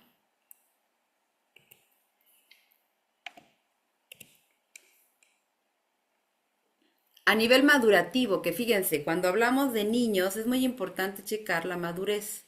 A veces más que un problema de aprendizaje, más que un problema intelectual, tenemos un problema madurativo. Entonces necesitamos checar cuál es el problema de madurez. Entonces, de madurez, Goodenough nos da buena información sobre Goodenough. La escala de Wechsler en PDF, no es posible compartir en PDF la escala de Wechsler porque es de materiales. Entonces, por eso no se puede compartir. Es un portafolio con muchos materiales. Eso sí es imposible de compartir. Entonces, esa no se puede, ¿va?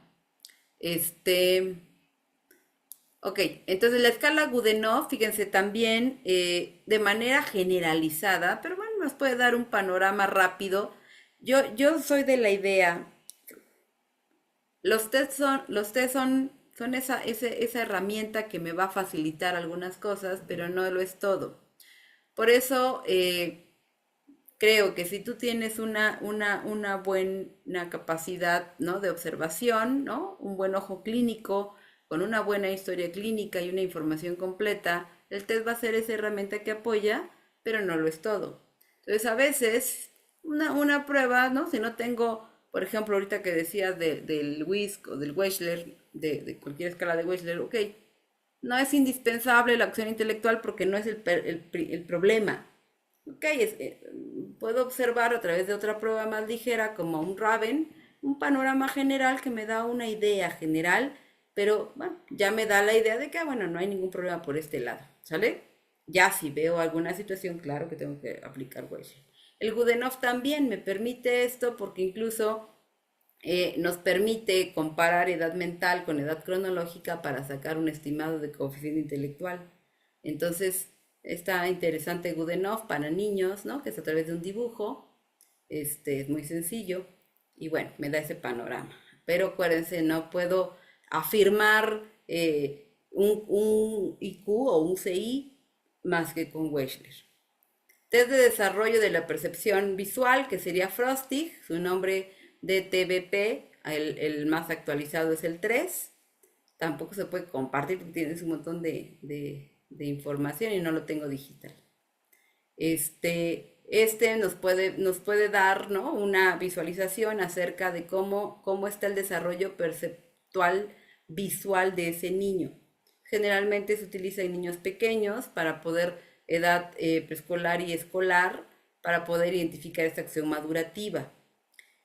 El dibujo de la figura humana, que también me da un panorama muy general, de manera muy rápida, ver cómo está esta integración del esquema corporal que me va a dar información sobre la madurez. El test gestáltico visomotor de Bender, que también puede dar un indicativo también de probable situación orgánica, que aquí quiero aclarar algo. Lo único que mide es la percepción, la madurez perceptomotora, ¿sí? No por un Bender tiene una lesión neurológica, esto es un error. El Bender, al medir madurez perceptomotora, lo único que mide es el área occipital del cerebro, porque lo visual está en el área occipital. Entonces es un error creer que con Bender yo puedo decir, ay, tiene un problema frontal. No es cierto. Eso sí no es cierto. ¿Sale? Entonces me puede dar un panorama, de la madurez perceptomotora. El test de la figura compleja de Rey para niños también me puede dar un panorama de la madurez visoespacial. ¿Sale? Entonces,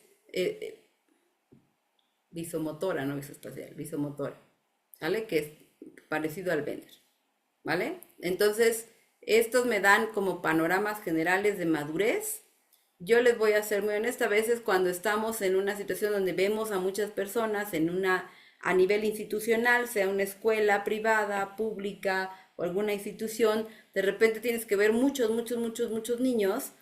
La realidad es que a veces no te puedes poner a aplicar pruebas muy largas. Bueno, estas pruebas te dan panoramas claros, aplicar varias para hacer una comparativa, pero te van a dar panoramas claros, por ejemplo, de la madurez. ¿Sale? Entonces me parecen que son muy buena opción para este tipo de casos. Insisto, bueno, hay muchas más, pero bueno, estas son las que me parecen como más utilizables. En pruebas proyectivas, pues bueno, también tenemos muchas, ¿no? El test de frases incompletas de Sachs, el test de el CAT, ¿no? Que son pruebas totalmente proyectivas, son de corte psicoanalítico, pero a mí me parece que son bastante útiles. El test de TAT, ¿no? Que son parecidas, unas con animales, ¿no? El CAT y el TAT, que hay versión animal y hay versión humana, ¿no? De acuerdo a la edad. El test de HTP, ¿no? Persona, casa y árbol. El test de Macover, que sería el dibuja una persona y luego del sexo contrario.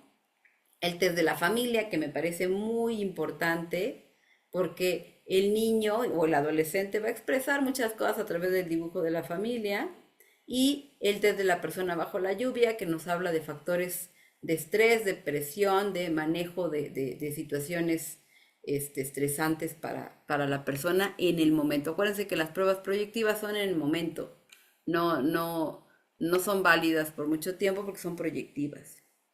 Los psicólogos laborales se basan casi exclusivamente en las pruebas que aplican para determinar la aptitud, actitud y capacidad. Claro, sí, pero también en la entrevista. Ya se puede usar el WIS 5. Tenía entendido que aún no está. No, ya. El WIS 5 se empezó a vender justamente en marzo de este año. Porque estaba yo en la universidad, en una universidad aquí en Puebla que lo queríamos comprar, para la materia de pruebas psicométricas.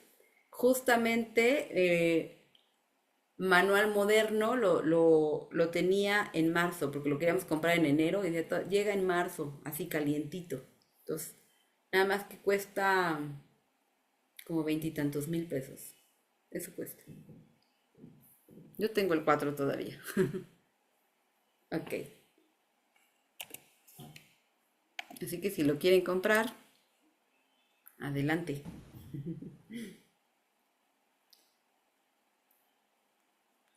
Y bueno, los test de personalidad que, por ejemplo, sí, sí, María del Mar.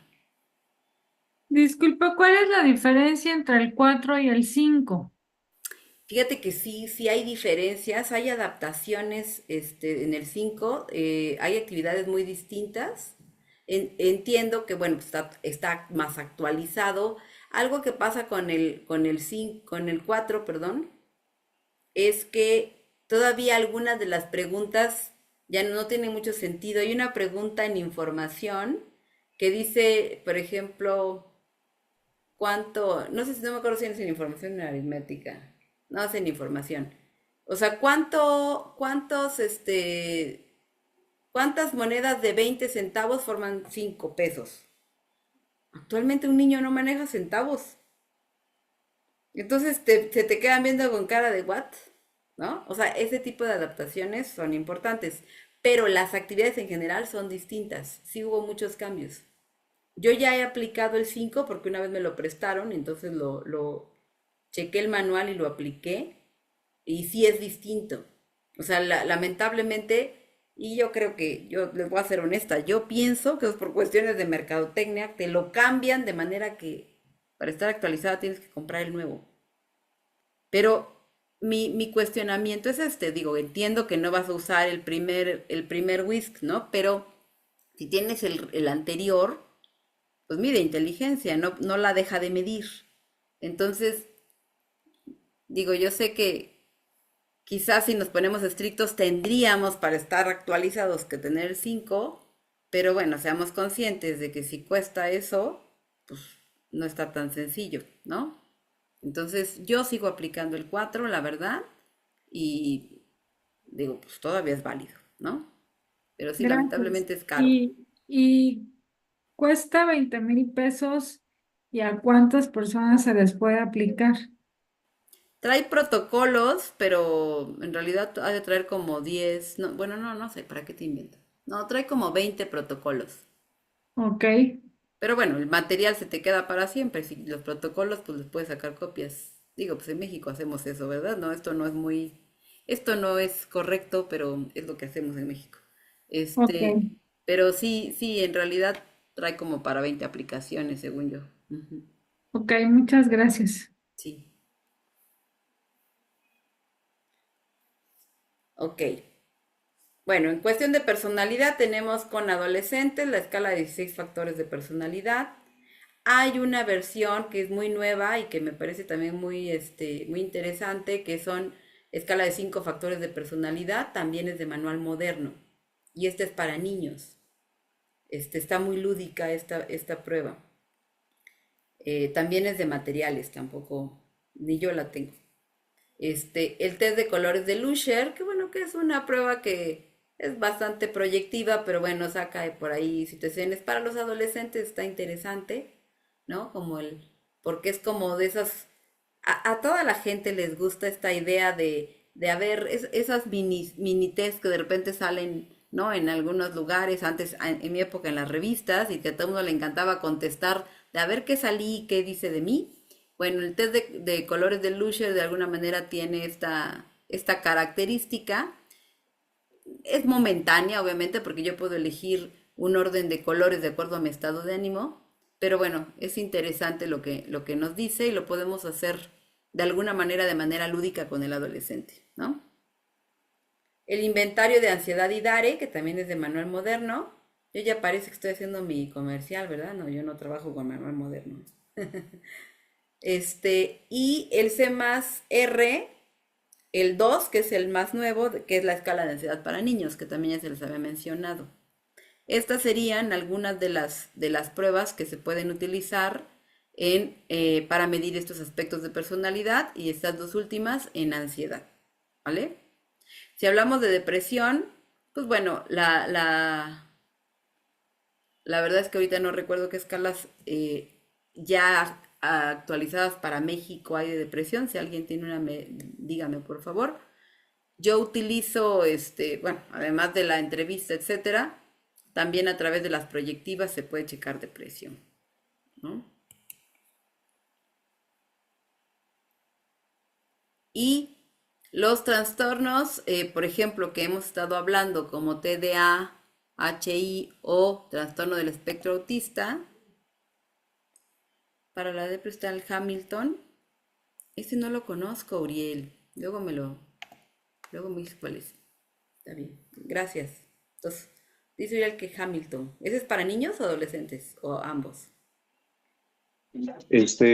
Bueno, es más para adultos y adolescentes. Es toda una escala que no solo evalúa depresión, sino evalúa 3 rasgos: estrés, ansiedad y depresión. Es todo un cuestionario y es muy fácil de responder. Yo creo que ahorita lo comparto ahí en el grupo para que todos lo puedan visualizar. Gracias. Pero entonces sería adolescentes y adultos. Exactamente. Sí, bueno, el de Beck, que también en depresión, pero para niños específicamente no tengo uno. El de los 5 factores, sí te puede sacar ahí rasgos de depresión también. Vale, gracias. Entonces decía, bueno, en cuanto a TDA, pues la escala Corne es para profesores y para padres, que es un cuestionario que se les da para que ellos refieran la conducta del niño o del adolescente. Y el SNAP 4, que también es un cuestionario muy simple, que lo que hace es que también el chico se pueda autoevaluar. Sobre todo esto lo hacemos con adolescentes. El niño, hay que hacerlo mucho también durante la entrevista, que el niño te pueda referir qué pasa con su proceso atencional. Hay que preguntar, hay que indagar y hay que observar, porque es evidente un niño que tiene problemas de atención o que tiene hiperactividad en la consulta, lo vas a observar.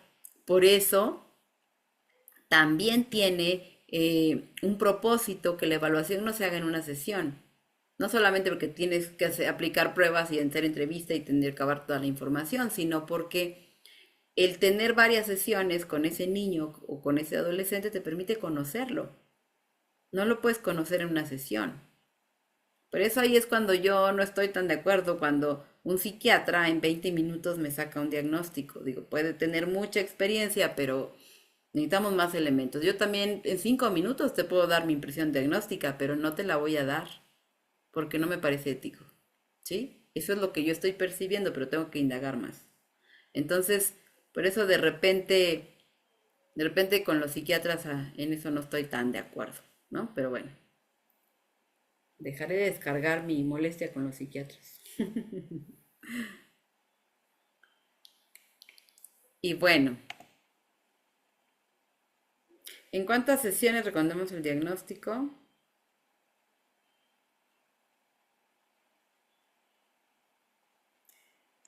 A ver. Dice Arturo, cuando entré a trabajar al sector público en el 81 me aplicaron la prueba de dominó y hasta el 95 lo vieron aplicar. Sí, es que ya dominó, ya no, ¿eh? ¿Cuántas sesiones se recomienda para un diagnóstico? Depende de qué vamos a evaluar, pero si vamos a aplicar inteligencia, 5. En menos de 5 es muy difícil. Si no vas a aplicar Wechsler, puede ser en 4. Tampoco se trata de alargarlo muchísimo porque justo como platicábamos, los papás se desesperan y a veces se van y no terminas el diagnóstico. Entonces hay que tratar de hacerlo lo más rápido posible, pero no tanto. Entonces, ¿por qué? Porque sí necesitamos conocer bien a ese chico, entonces, o esa chica. Entonces sí, 4 sesiones o 5, dependiendo de la situación. Yo siempre les digo 4 o 5. Pero si voy a aplicar Wechsler, de una vez les digo que 5.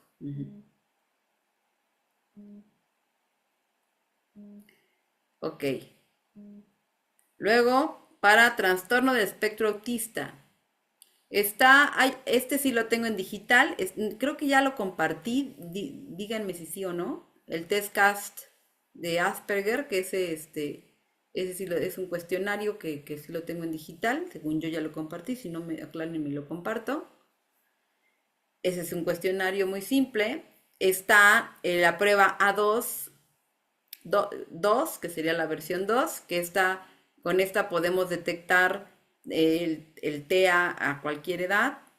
Esa también se tiene que comprar. Y el MCHAT RR, que esa también es como un cuestionario, pero es para checar en bebés, ¿no? Autismo en bebés, y se lo pueden encontrar en internet. No lo tengo en digital, pero se puede, o sea, no lo puedo descargar, pero en internet está. ¿Vale? Estas serían algunas de las pruebas que me ayudan a detectar trastorno del espectro autista. ¿Vale? Dudas, preguntas.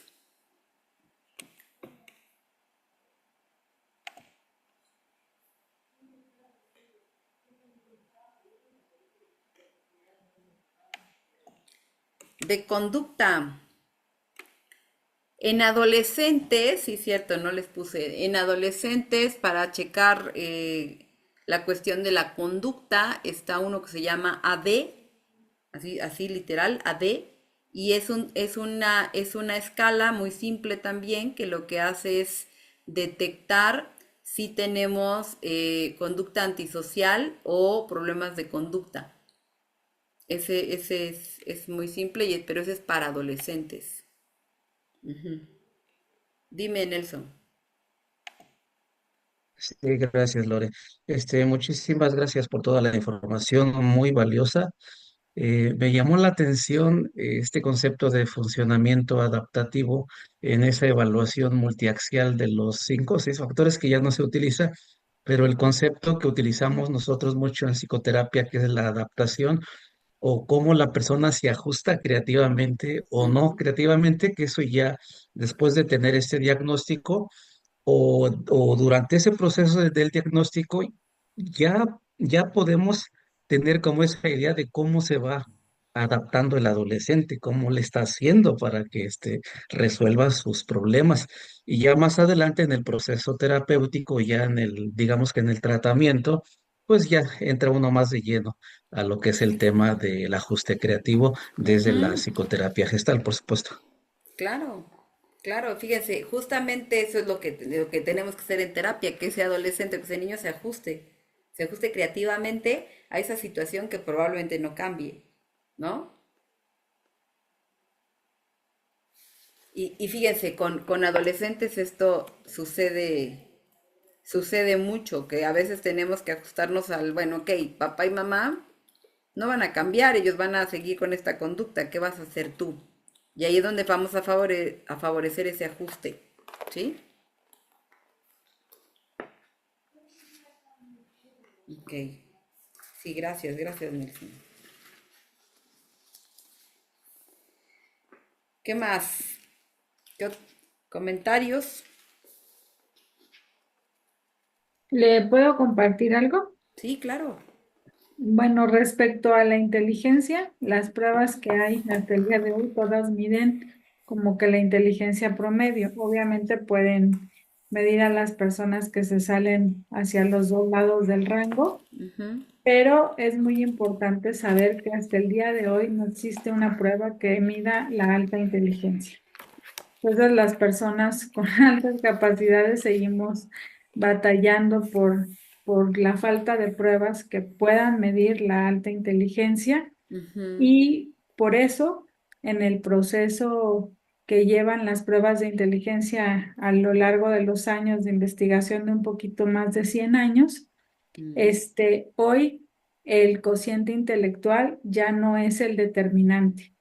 Sí se siguen usando, sí se siguen midiendo, sí lo toman como un parámetro, Ujú, pero hay otras evaluaciones que son muy importantes como la creatividad no desde la parte artística, sino la creatividad como la capacidad de resolución de problemas a la vida diaria. Este, generalmente los niños de altas capacidades ofrecen soluciones un poco comunes ujú, y ujú, nadie dice que vayan a funcionar o no, simplemente es medir esta parte ujú, y pues como tenerlo presente, ujú, porque a veces solo aplican las pruebas de inteligencia y una prueba de inteligencia aplicada nada más para decir que una persona tiene altas capacidades, yo les digo que es como si le tomaran la foto a la oreja y quisiéramos saber quién es.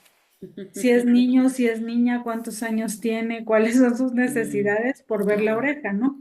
claro. Entonces, para poder tener un proceso de identificación adecuado, porque no es un diagnóstico, un Ujú, proceso de identificación de altas capacidades, se necesita hacer una evaluación completa, que ujú, incluya la parte emocional, la parte social, la parte cognitiva y también la creatividad y la parte ujú, motriz. ujú, Entonces, claro. para quien le interese el tema, pues yo creo que es esta parte, ¿no? Muchas gracias. Gracias, María del Mar. Sí, sí, sí, muy interesante. Ven, todos aprendemos, sí. Definitivamente, ¿no? Aquí la experta en eso es María del Mar. Ahorita me acordé que alguna vez me tocó, porque justo hace muchísimos años había un chiquito que parecía que tenía altas capacidades y encontré, estoy tratando de acordarme, creo que es el test CREA, ¿sí se llama así? Sí. Ujú. Sí que me acuerdo que apliqué ese también. Pero bueno, no, exacto, ¿no? O sea, justo por eso lo que comentamos hace rato, hay que canalizar con los que están especializados en ese tema, ¿no? Y sí, o sea, creo que aquí, fíjense, cuando hablamos de inteligencia, y esto que comparte del Mar me parece muy interesante, bueno, de inteligencia y de todo, pero creo que sucede mucho cuando hablamos de inteligencia, tenemos que ver al pequeño o al adolescente pues, como un ser integral. No solamente es la inteligencia, ¿no? Si es alta, si es baja, sino es todo lo que está alrededor, ¿no? Las redes de apoyo, cómo funciona en la familia, cómo está apoyando en la escuela, cómo interactúa con los demás, porque lamentablemente a veces lo que se afecta justo es la parte de socialización, de integración, de adaptación, ¿no? Entonces sí, claro, hay que ver a estos pequeñitos de manera integral y creo que esto coincide mucho justo con esta perspectiva Gestalt, ¿no? No se trata de etiquetar. Ahorita me quedé pensando, bueno, hemos estado hablando del diagnóstico y todo esto y de repente esto pues, no parece muy gestáltico. Lamentablemente cuando hablamos de niños y adolescentes, pues sí tenemos que tener este referente para saber hacia dónde ir, ¿no? Pero es solamente un referente. No nos quedemos con que eso es la persona, sino esta es una característica, ¿no? A mí algo que me gusta compartirles, principalmente a las familias, es que el diagnóstico lo que te dice es en qué paisaje estás parado. Si estás en selva, si estás en desierto, si estás en playa, Exacto. porque dependiendo dónde estás, no vas a estar en la nieve. Digo, hay quienes, ¿no? Pero lo más adecuado no es que llegues en chanclas y bermudas de flores, ¿verdad? Entonces, el proceso de identificación te ayuda a tener una intervención más adecuada y más ajustada a las necesidades de la persona, pero la persona no es un diagnóstico. Ujú. Solamente es como estoy parado aquí y entonces ahora ya sé hacia dónde voy a caminar y qué recursos necesito para poder caminar hacia donde quiero ir. Así es. Perfecto. Muchas gracias. Rubí, Arturo y luego Selene. Maestra, ¿y qué pasa si, por ejemplo, se identificamos que la mamá tiene mucho, podríamos llamarle de culpa cuando un niño tiene algún, pues no trastorno, pero por ejemplo que el profesor dice es que el niño no hace caso, es que el niño se levanta, es que el niño no atiende, es que el niño no, no quiere aprender, no quiere estudiar, pero la mamá es muy condescendiente con él, por ejemplo, le da muchos muchas azúcares, no muchos jugos, todo lo que él quiere, muchas cosas chatarras y todo eso. Y el azúcar también hace que los niños se pongan un poco así, ¿no? Como medio hiperactivos. Y lo consiente demasiado, o muy sobreprotectora o así, o lo regaña de más, no sé. Si se identifica que la mamá está ahí causando como que esa reacción del niño, ahí se habla con los papás como para decirle a la mamá que ella es la que tiene que a lo mejor tomar un curso de, pues para saber ser padres, ¿no? Cómo llevar a sus hijos o qué es lo que se podría hacer en esos casos. Ok, sí, Rubí, fíjate, yo te diría primero, vamos a cambiar la palabra culpa por responsabilidad, ¿no?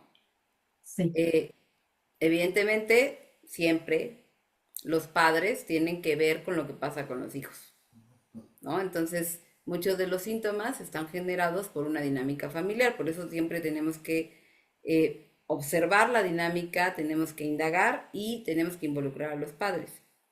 ¿Qué te diría yo? Bueno, pues claro que hay que orientar, ¿no? Siempre el trabajo de la psicoterapia infantil va de la mano con la orientación a los padres. No podemos solo trabajar con el niño o con la niña si no involucramos a los padres. Entonces, la psicoeducación es importante, ¿no? La educación hacia los padres, de pues hacerlos reflexionar sobre lo que quizás podrían mejorar para favorecer la situación de su hijo o de su hija. Claro que cuando hablamos con los padres tenemos que ser muy asertivos para que esta información realmente llegue y para que realmente puedan darse cuenta de lo que necesitan mejorar. Porque si se sienten atacados, lo que van a hacer es poner una barrera, ¿no? Entonces sí hay que ser cuidadosos con eso, pero definitivamente hay que trabajar con los padres. Si tú eres docente, pues bueno, puedes dar una orientación y canalizar. Si tú eres la psicóloga, pues entonces ese trabajo es tuyo, ¿no? Entonces hay que trabajar con ellos. O bien dices, ok, necesitan, a veces sucede, una terapia de pareja, una terapia familiar, pues también hay que canalizar, ¿no? Pero el trabajo es integral, así que los padres van incluidos en el paquete. No podemos trabajar con los niños si los padres no se involucran. Por lo menos uno, ¿no? Yo sé que a veces hay uno que no está, que no se involucra o que ya se fue. Bueno, pues no lo puedo ir a traer, ¿verdad? Pero lo ideal es que los dos se involucren. No podemos trabajar ni con niños ni con adolescentes sin papás. ¿Sale? Ok, muchas gracias. Gracias, Rubí. Sí, Arturo. Sí, gracias, Lore. Bueno, parte de mi inquietud ya fue respondida por Marimar. Yo recuerdo por ahí en un curso que tomé de inteligencia emocional que había ahora 8 tipos de inteligencias. Ujú, ujú. Entonces, la pregunta es, ¿existe alguna prueba, algo que pueda definir cuál es ese tipo de inteligencia predominante en los chavos? Porque muchos de los papás dicen, bueno, ¿cuál es el área más fuerte de mi hijo para que estudie tal cosa, o para que se vaya hacia tal lado? Y eso normalmente decimos, no, no, la inteligencia es una pues sí, a lo mejor en mi época era eso. Yo recuerdo que me hicieron pruebas, no, no, tú puedes estudiar cualquier tipo de carrera, tienes la inteligencia, pero pues no, no era realmente eso, ¿no? Y no tomaron en cuenta, por ejemplo, que a mí me gustaba, por ejemplo, mucho el entorno geográfico, bueno, y cuando dije geografía, pues me decían geografía, ¿qué es eso, no? Y sin embargo, como geógrafo me realicé totalmente profesionalmente. Ujú. Y me decían, no, ingeniería, física. Y vamos, hay pruebas que te ayuden a definir en realidad cuál es tu mejor opción para el desarrollo profesional. Ujú. Sí, sí, sí hay. Sí, sí hay pruebas bueno, actualmente son 8 inteligencias múltiples. No la tengo. Nelson, no, Nelson. Uriel, no sé si ibas a comentar respecto a eso. Sí, precisamente Lore, de Ujú, Gartner, Howard Gardner, las ujú. inteligencias múltiples. Ya mandé el test Ah, ¿lo al grupo mandaste? para Ah, los perfecto. interesados, con todo un tumulto de pruebas por ahí, pero a ver si no los hago bolas, pero espero les sirvan a todos. Ah, lo mandaste al WhatsApp. Sí, el WhatsApp. Vale, gracias. Sí, pero sí hay te pueden dar un panorama, vamos a decirlo, ¿no? Ujú. No sé si tú, María del Mar, conozcas alguna otra. No, maestra, porque yo estoy más orientada a la orientación de de las familias y de los maestros, de los docentes y de los Ok, profesionales de salud mental. ok, O sea, ok. yo los capacito en el tema para que cuando les lleguen niños, por ejemplo, con conductas disruptivas, que interrumpen la clase, que el adulto se siente retado por lo que el niño le dice, que Ujú, ellos puedan identificar que no propiamente es una conducta disruptiva, ujú, sino puede ser una característica de una persona de altas capacidades. claro. Y ahorita, esta semana justo empecé un curso de psicometría para poder hacer esta parte integral de las evaluaciones, porque yo no evalúo todavía a los niños. Estoy en ese proceso. Yo me he dedicado ya Ujú, durante 4 años ujú, a la capacitación y orientación a padres, a maestros y a personal de salud mental. perfecto. Ok. Eso me encanta porque, fíjense, yo me he topado en dos ocasiones con chicos, ¿no? De altas capacidades, justamente en primer año de primaria, hace muchos años, cuando yo todavía estaba en Oaxaca, un niño de primero, y aquí en Puebla otro niño de primer año que justo creían que no se portaba bien, que era problema de conducta, y cuando me lo mandan, o sea, luego los dos, ¿no? Situaciones muy parecidas, que eran muy disruptivos, pero eran sumamente inteligentes. Entonces, incluso con el de aquí no se pudo, ya no me acuerdo por qué, pero con el de Oaxaca lo pudimos avanzar de grado. Hicimos todo el proceso. Y la verdad es que si no ponemos atención, exacto, confundimos una alta capacidad con una cuestión de conducta y no va por ahí, ¿no? Entonces, qué bonito trabajo. Y principalmente es porque los maestros están formados a identificar y atender a los niños de alto desempeño académico, y un niño de altas capacidades o de aptitudes sobresalientes, lo que menos le importa es el desempeño académico. Claro. Entonces, incluso adultos que dicen, ¿cómo va a tener altas capacidades si tiene una Ujú. letra espantosa? Ajá, Si así. le cuesta trabajo leer, ¿cómo va a tener altas capacidades si sus calificaciones dan vergüenza? Pues sí, porque la forma en que le están acercando el conocimiento no es la forma en la que ellos aprenden. Entonces, es bien complicado. Ujú, Y ya ujú. aprovechando el comercial parroquial, el 18 de octubre, en lo de las radios comunitarias de la UAP, en el quinto Congreso de Radios Comunitarias de la UAP, Ujú, yo voy a dar una conferencia de justamente hablando de la importancia de separar las altas capacidades de la esfera de la discapacidad aquí en México, porque lo que comparten es presupuesto. Y si ujú, para las discapacidad no alcanza, ujú. imagínense lo que les dejan a las altas capacidades. Claro. Ah, padrísimo. A ver si nos puedes compartir la información en WhatsApp para que la Sí, tengamos. les comparto el link y les comparto, digo, ellos lo mandan muchos meses después lo grabado, porque el año pasado participé con una de crianza, Mm. pero pero sí, la verdad es que tenemos mucho trabajo para poder atender a los niños con altas capacidades y a sus familias. Ah, qué padre, qué padre. Muchas gracias, Marina. Perfecto. Selene, y con esto terminamos. Ya se nos fue el tiempo. Ay, hola, doctora. Hola, hola. Buenas noches. Hola a todos. Qué interesante todo lo que está diciendo María del Mar. Qué bonito, María del Mar. Ujú. Me encanta. Yo he tenido, no nos va a alcanzar el tiempo de tantos casos que he tenido, pero, por ejemplo, bueno, ahorita con esto último que dijo, con lo primero que dijo tenía un caso que le iba a decir, después otro, y ahorita con esto Hay último, muchos. otro caso. Sí, tenía un alumno que la letra terrible, Ujú. terrible, María del Mar. O sea, una letra y la mano la hacía así como, o sea, no podía ni escribir, o sea, como que se le iba la mano, este, como sin fuerza. Pero yo lo veía que era un niño extremadamente inteligente. Entonces lo tenían en escuela especial de discapacitado. Lo tuvieron ahí en el kinder. La mamá nunca me dijo nada, pero yo me daba cuenta. Entonces, con el pequeño, la manera en la que yo le enseñaba y le decía y jugaba yo fútbol, me acuerdo que me costaba mucho trabajo porque yo me sentía súper mal, pero me ponía a jugar con él y todo. Entonces la mamá me reclamaba, ¿cómo que tanto que le pagamos, maestra, que no sé qué, para que juegue con... Le digo, sí, es parte de su clase, es parte de su clase.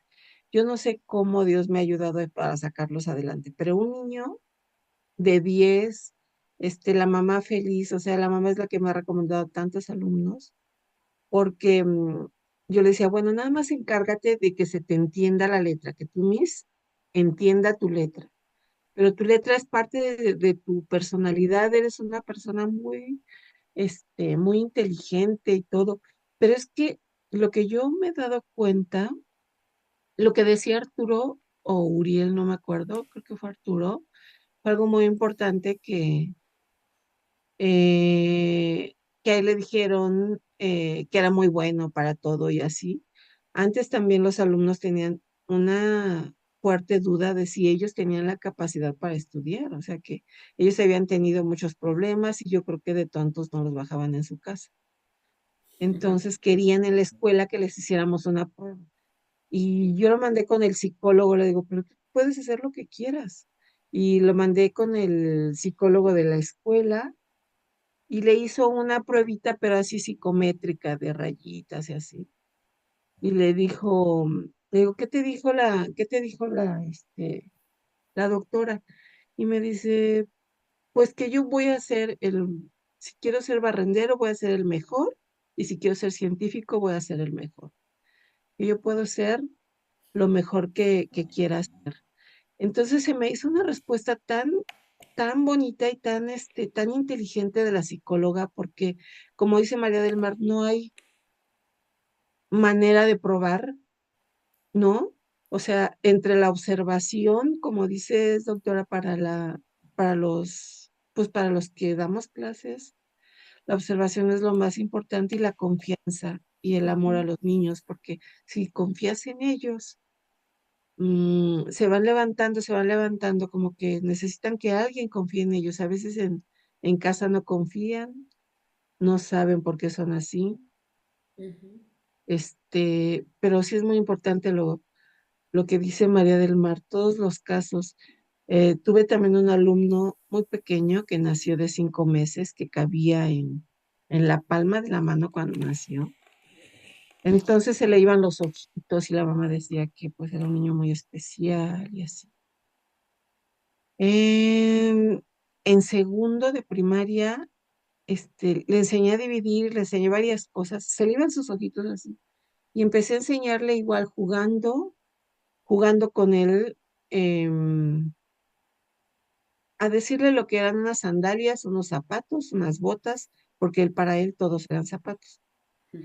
Entonces, algunas técnicas que más o menos te vas adaptando para los pequeños y se levantan con amor, con confianza y con esas palabras, así como se me hace tan, de verdad, te felicito, María del Mar, qué bonito tu trabajo. Y sí, sí, pásanos los datos porque sí me encantaría ver esa conferencia. Creo que ya, ¿verdad? Ya pasaste el link por WhatsApp. No, Doctora todavía Lore, no lo muchas tengo gracias. porque el link me lo da la UAP, pero en Ah, cuanto ok, lo ok. tenga se los comparto. Tengo la fecha, sé que me toca el 18 de octubre, el sábado Ok, 18 de octubre, pero todavía no tengo el link porque ellos nos dan pues como que el cronograma, porque ellos tienen como conferencias magistrales y ajá, la intervención de las radios comunitarias. Yo estoy en una estación online que es de aquí de Puebla, con dos programas. Uno se llama Hablemos de Crianza y el otro se llama Aprendamos sobre altas capacidades. De eso, si quieren, les comparto el link en el grupo de WhatsApp y cuando tengan muchas chance, gracias. ahí entran los programas. Sí, muchas Perfecto, gracias, sí, sí lo queremos. Muchas perfecto. gracias, doctora Lore, sí. Gracias, Elena. Gracias, María del Mar. Perfecto, chicos. Pues bueno, ya ven, así nos enriquecemos todos. Pues bueno, pues ya, con esto terminamos la sesión de hoy y ahora sí, con el cierre de esta sesión, ahora sí les pido el siguiente ensayo para integrar todo lo que es esta parte de diagnóstico, de trastornos y diagnóstico, ¿vale? Para que lo integren, obviamente acuérdense que es una integración de lo que a ustedes les parece relevante, lo que ustedes entienden, con una conclusión sobre los temas, ¿vale? Igual de 2, 3 cuartillas No, de dos, o no de este sí va tres. No, de 3. hay que Este sí va de muchas, sintetizar. ¿verdad? De 2. Ok. Trastornos y diagnóstico, 2 cuartillas máximo, ¿va? 2 máximo, muy bien. Órale. Ok. Cuídense Ok. mucho, chicos y chicas, descansen. Nos vemos en Gracias, otro gracias, jueves. doctora. Gracias. Hasta Muchas luego, gracias, chicos. profesora. Gracias, que descansen. Bye, bye, Gracias, que compañeros, descansen. por compartir también sus casos y sus vivencias. Gracias. Gracias, Muy Virginia. agradecida. Gracias, doctora. Hasta luego. Nos vemos, Luego, bye. cuídense. Bye. Se entrega el